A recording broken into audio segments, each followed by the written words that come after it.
Dracarys.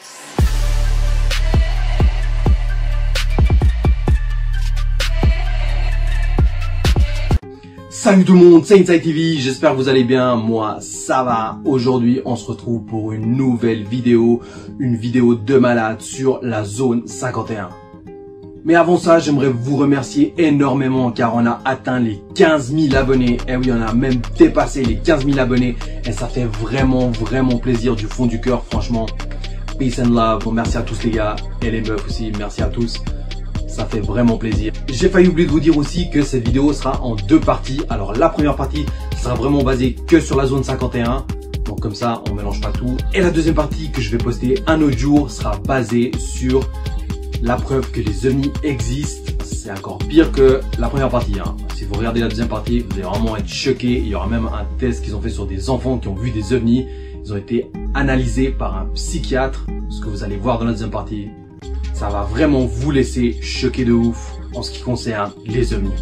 Donc je vous laisse avec cette première partie qui est vraiment ouf déjà, avec une vidéo d'un militaire qui conduit une soucoupe volante. Vous allez voir ça dans cette vidéo bien sûr. Donc c'est parti, let's go. Alors pour commencer, je vais vous donner quelques petites infos sur la zone 51. Établie sur un lac asséché à 128 km dans une région reculée de Las Vegas, la zone 51 n'est qu'une partie de l'immense base Air Force de Nellis qui représente à peu près la taille de la Suisse. Elle fut créée dans les années 50 par le président Truman pour servir de site top secret où l'on développerait et testerait la nouvelle génération américaine d'avions d'après-guerre. Cependant, depuis quelques années, des rumeurs inquiétantes y circulent. Le gouvernement y financerait des recherches portant sur des engins extraterrestres récupérés après s'être crashés sur notre planète. L'Air Force sait qu'un ovni s'est crashé, que des cadavres d'extraterrestres furent retrouvés et qu'un appareil décolla pour donner la chasse à l'ovni et ne revint jamais. Ils savent que nous nous intéressons à l'affaire la plus importante de tout le millénaire.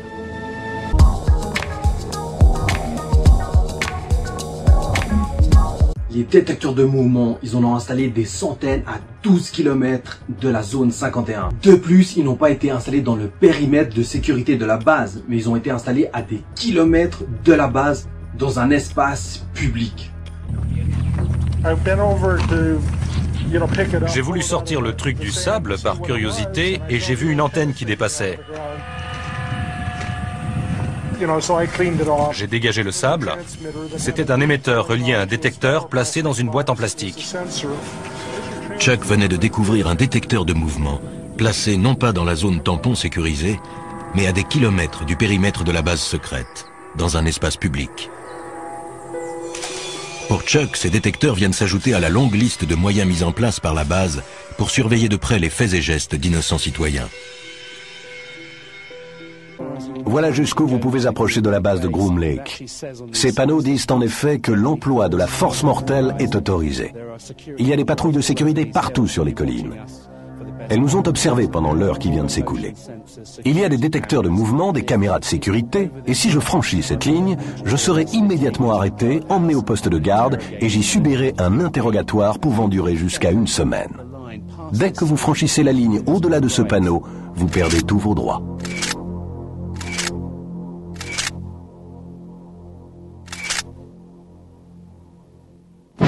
Ce qui m'étonne, Glenn, c'est que l'entrée ici soit si modeste.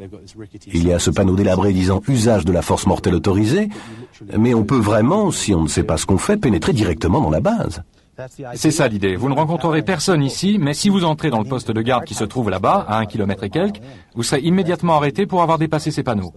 Ils ne veulent pas avoir à répondre aux questions. Alors ils ne mettent aucun vigile. Personne. Mais en fait, il n'y a pas de clôture ici. Et pourtant, lorsque vous franchissez cette ligne, ils le savent. C'est simplement marqué par des poteaux orange, espacés de quelques dizaines de centimètres les uns des autres. Il est facile de franchir cette ligne, mais dès que vous le faites, ils le détectent et partent à vos trousses. Il s'agit d'une frontière militaire très sérieuse, pas d'un endroit pour touristes. Les militaires n'ont jamais dit « il n'y a pas d'ovni ». Ils n'ont jamais franchement nié aucune des histoires qui circulent au sujet de la zone 51.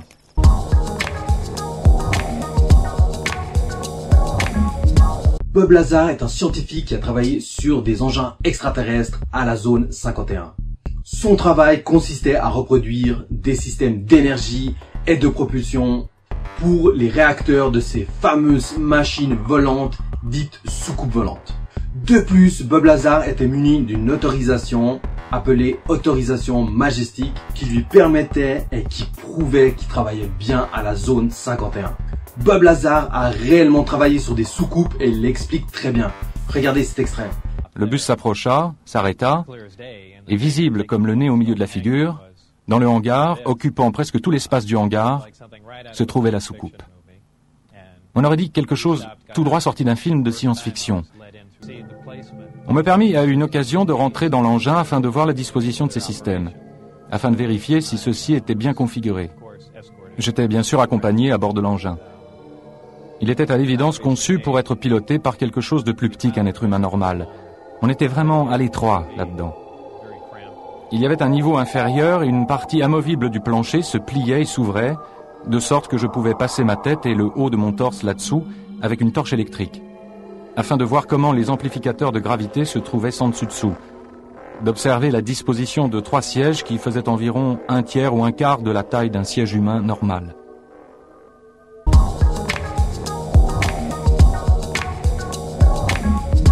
La zone 51 a vraiment tout fait pour effacer toutes les preuves et tous les documents qui prouvaient que Bob Lazar a bien travaillé chez eux. Cependant, 2 hommes, Robert Weschler, technicien à la NASA, et George Knapp, journaliste à Class TV, ont mené une enquête là-dessus et ont essayé de contacter plusieurs personnes pour savoir si Bob Lazar avait bien travaillé chez eux.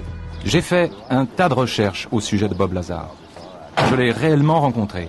J'ai obtenu une copie de son formulaire, dit W2, l'un des documents IRS liés au salaire. Son formulaire spécifique indiquait qu'il travaillait pour le service américain du renseignement maritime. Mon enquête sur ce document et sur les affirmations que fit Bob Lazar forme le résultat de recherches très strictes et très rigoureuses.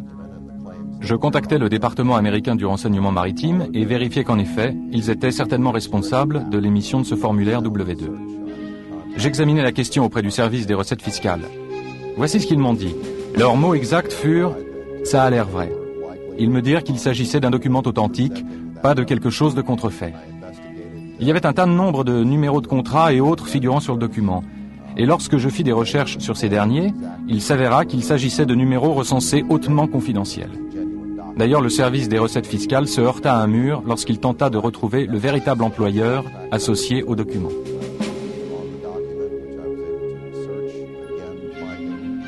Il m'a donné des informations sur ses antécédents, sur son éducation et sur son passé professionnel. J'ai commencé par les laboratoires de Los Alamos, où il disait avoir travaillé. Je me disais, eh bien voilà un bon point de départ s'il a travaillé à Los Alamos, c'est qu'il a reçu une formation quelque part, car il n'embauche pas le premier type qui passe. Et s'il a travaillé à Los Alamos, surtout sur des projets secrets, il est au moins raisonnable de supposer qu'il ait pu être embauché ailleurs au Nevada pour y travailler sur des projets similaires. Nous sommes allés à Los Alamos et personne là-bas n'a voulu coopérer. Ils ne répondaient pas à nos appels téléphoniques. Ils disaient « Nous n'avons pas d'informations sur Bob Lazar. Il n'y a rien dans les dossiers. » Je leur demandais « En êtes-vous vraiment sûr ?»« Oui, il n'y a rien dans les dossiers. » Je leur ai montré l'inscription dans l'annuaire que Bob Lazar avait gardée et qui prouvait qu'il avait bossé là. Je leur ai montré l'article de journal qui prouvait qu'il avait été là. « Êtes-vous certain de ne pas avoir un Bob Lazar ?»« Eh bien, peut-être avons-nous eu un Bob Lazar, voici un numéro d'identité, mais il ne travaillait pas pour nous. Il travaillait pour quelqu'un d'autre. » Fondamentalement, les laboratoires de Los Alamos ont tout fait, à chaque étape, pour me contrer dans ma démarche. Ils ne firent rien pour m'aider dans ma recherche d'informations sur Bob. Et je m'aperçus que c'était chaque fois la même chose, à chaque étape de mes tentatives pour vérifier son passé. Je suis celui qui ne pouvait fournir aucun papier officiel sur moi-même, et je l'ai fait savoir. Je n'arrivais pas à me procurer mon extrait de naissance, et c'était l'une des choses qui m'inquiétait, qu'ils puissent tenter de faire de moi quelqu'un qui n'existe pas.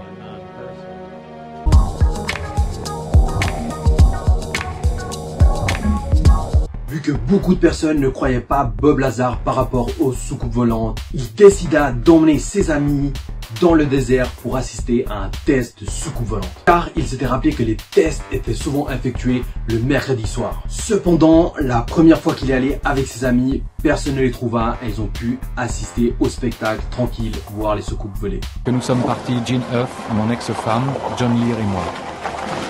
Peu après les horaires de vol habituels, une lumière blanche apparut au-dessus du sol, demeurant sur place, puis se mit à effectuer une série de manœuvres bien distinctes, passant d'une partie du ciel à l'autre, réalisant d'impossibles manœuvres aériennes.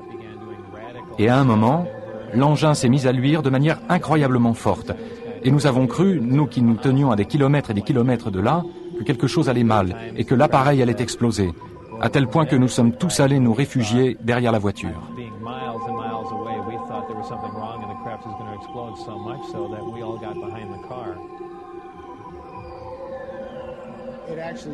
Il s'est vraiment rapproché de nous. Il est descendu de la chaîne montagneuse, s'est dirigé vers nous et nous pûmes voir qu'il était en forme d'ellipse.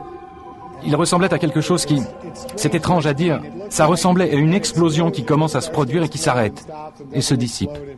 La lumière est tellement vive que votre cerveau l'interprète comme une explosion sur le point de se produire. Mais seulement voilà, Bob Lazar y a là pour une troisième fois avec ses amis pour admirer les soucoupes.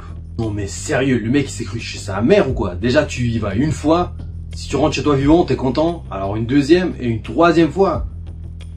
Non mais sérieux quoi, eh ben, la troisième fois ça a été la fois de trop.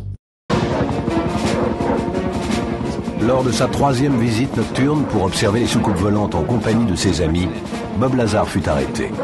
Il fut emmené à un endroit inconnu pour y être interrogé et il ne retourna jamais à la zone 51. Ils menacèrent ma femme. Ils menacèrent de tuer ma femme. Ils dirent que rien ne les arrêterait. Ils dirent qu'ils pensaient avoir été très clairs. Ils ne pouvaient croire que j'avais emmené des gens avec moi pour leur montrer un vol d'essai, et moins encore que je leur avais confié des informations relatives à ces mêmes vols. Et ils voulaient savoir ce que j'avais dit d'autre et à qui je l'avais dit. Des agents de sécurité de l'AFI, le bureau d'enquête fédérale, furent aperçus en train d'effectuer des contrôles de sécurité inopinés dans sa maison. Il n'y a aucun doute pour les proches de Bob qu'il avait été placé sur écoute téléphonique. Je veux dire que des choses étranges se produisaient sur la ligne de Bob et qu'elles continuent encore aujourd'hui.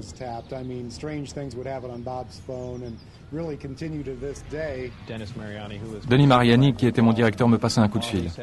Et tout ce qu'il m'a dit, ce fut « As-tu une quelconque idée de ce qu'on va te faire maintenant ?» Ils étaient furieux. Vraiment furieux. Ils avaient perdu tout self-control. Ils étaient furieux, tu m'étonnes. Non mais sérieux, le mec il se croit chez sa mère quoi. Le mec il va 3 fois visiter le truc. Non mais ça va quoi. Donc ils l'ont mis sous surveillance, ils ont fouillé toute sa maison.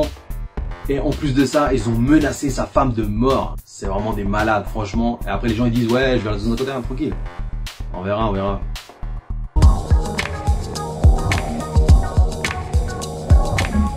On va maintenant parler d'un homme qui, lui, a voulu garder l'anonymat. Il s'agit d'un homme qui était ingénieur mécanicien et qui, lui aussi, comme Bob Lazar, a travaillé à la zone 51.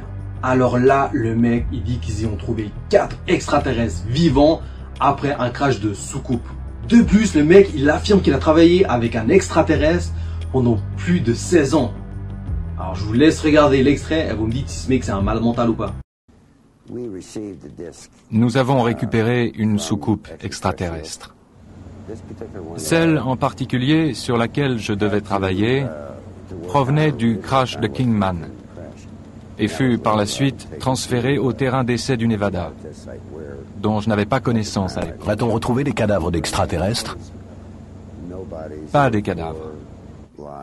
4 extraterrestres, vivants et en bonne santé. 4 extraterrestres bien vivants. 4 spécimens d'extraterrestres, vivants et en bonne santé. Absolument. Et où furent emmenés ces 4 extraterrestres?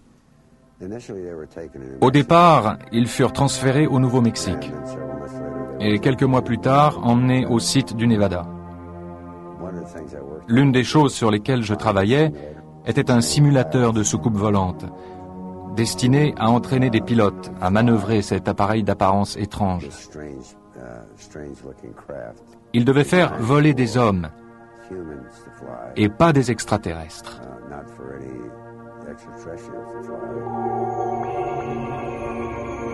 Le plus incroyable, c'est qu'il affirme avoir travaillé à la zone 51 sur ce projet de simulateur en compagnie d'un extraterrestre, dont le nom de code était Jarod, et ce, pendant 16 ans.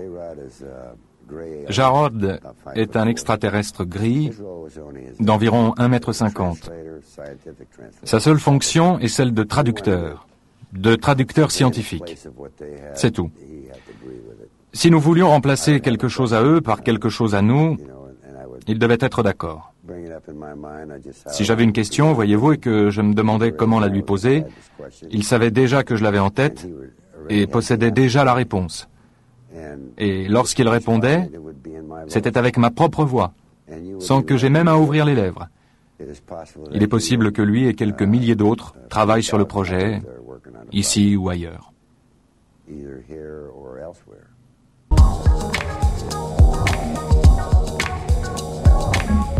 Comme je pense que beaucoup de gens se le demandent, j'ai décidé de répondre à cette question. Comment faisaient les employés qui travaillent à la zone 51 pour s'y rendre? Eh ben, c'est vraiment ouf. Ils y allaient tous les jours en avion et quand ils finissaient leur travail, ils se rendaient chez eux en avion. Et ouais, les mecs, c'était tranquille. Ils se faisaient ramener en avion à droite à gauche. Je vous laisse regarder un extrait pour que vous puissiez mieux voir ce que je viens de vous dire.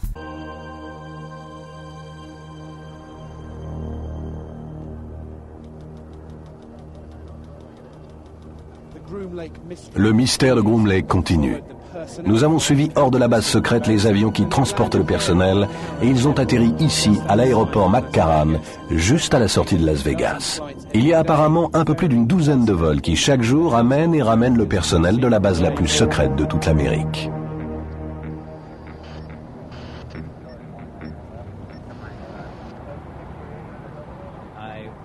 Je pouvais être appelé n'importe quand.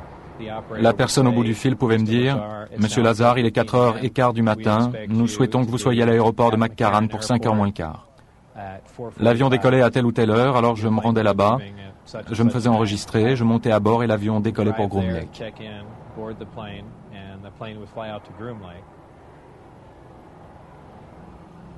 Alors que les employés de Groom Lake se dirigeaient vers leur voiture, nous avons tenté de pénétrer dans l'aérogare. Arrêtez-vous immédiatement. Pourriez-vous m'indiquer quelqu'un de la base qui pourrait me fournir des renseignements? Ok, voilà ce que je vais vous dire. Vous violez une propriété privée. Vous violez une propriété privée. Vous êtes de notre côté de la porte.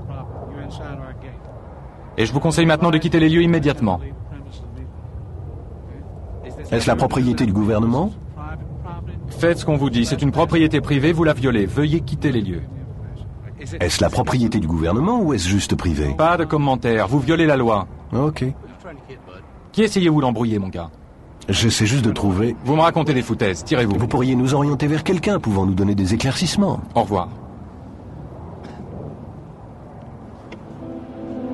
Tandis que nous sommes expulsés de l'aéroport, un autre vol Jeannette décolle en direction de Groom Lake.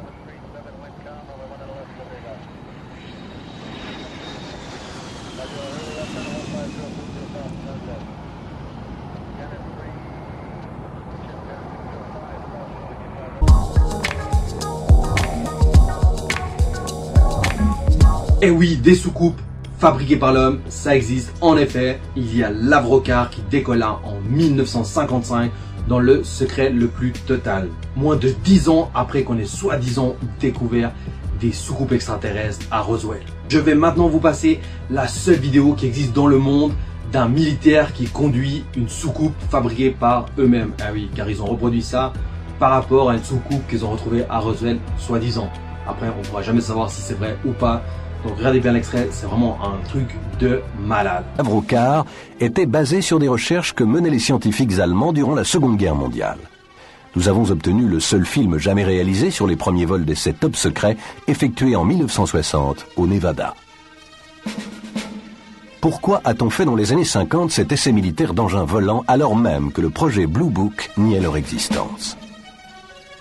Était-ce un moyen de cacher les véritables soucoupes extraterrestres testées aux alentours de la zone 51? Tout comme le projet Blue Book, l'Avrocar fut soudainement stoppé à la fin des années 60 après que des millions de dollars eurent été dépensés. Aucune raison ne fut fournie. Je suis absolument persuadé, de façon définitive, que nous avons retrouvé des vaisseaux extraterrestres, que nous avons eu des contacts avec des extraterrestres. Nous sommes en communication avec eux d'une manière ou d'une autre, car nous avons caché des cadavres et des engins extraterrestres. Il m'arrive de penser, comme toutes nos différences entre nations du monde entier disparaîtraient, si nous devions faire face à une menace extraterrestre venant d'un autre monde. Et je vous le demande, une armée extraterrestre ne serait-elle pas déjà parmi nous ? C'est la fin de la vidéo. Si t'as kiffé, je te laisse mettre un gros pouce bleu et surtout de t'abonner, c'est important car sinon tu vas pas voir les prochaines vidéos que je sortirai et surtout la deuxième partie qui va sortir maintenant dans quelques jours. Et franchement, la deuxième partie, elle est vraiment ouf, comme je t'ai dit en début de vidéo. Donc abonne-toi, n'hésite pas. Et en plus, c'est gratuit. Donc pourquoi vous vous abonnez pas? Je comprends pas. On dirait que si vous vous abonnez, vous allez payer un truc par mois. Mais non, c'est pas Netflix ici, les gars. C'est Inside TV, les mecs. Donc Inside TV, c'est gratos. Donc abonnez-vous et puis c'est tout, point. Merci en tout cas à tous ceux qui s'abonnent, ça fait toujours plaisir. Et aussi à tous ceux qui me suivent sur mon Instagram, bien sûr, juste ici. Et souvent, je mets dans mes stories Instagram des infos sur la prochaine vidéo que je vais sortir. Donc n'hésitez pas également à me suivre sur mon Instagram. Franchement, ça me fait vraiment plaisir. Quant à moi, je vous dis, on se retrouve pour la deuxième partie dans quelques jours. Merci à tous d'avoir regardé cette vidéo. C'était Inside TV.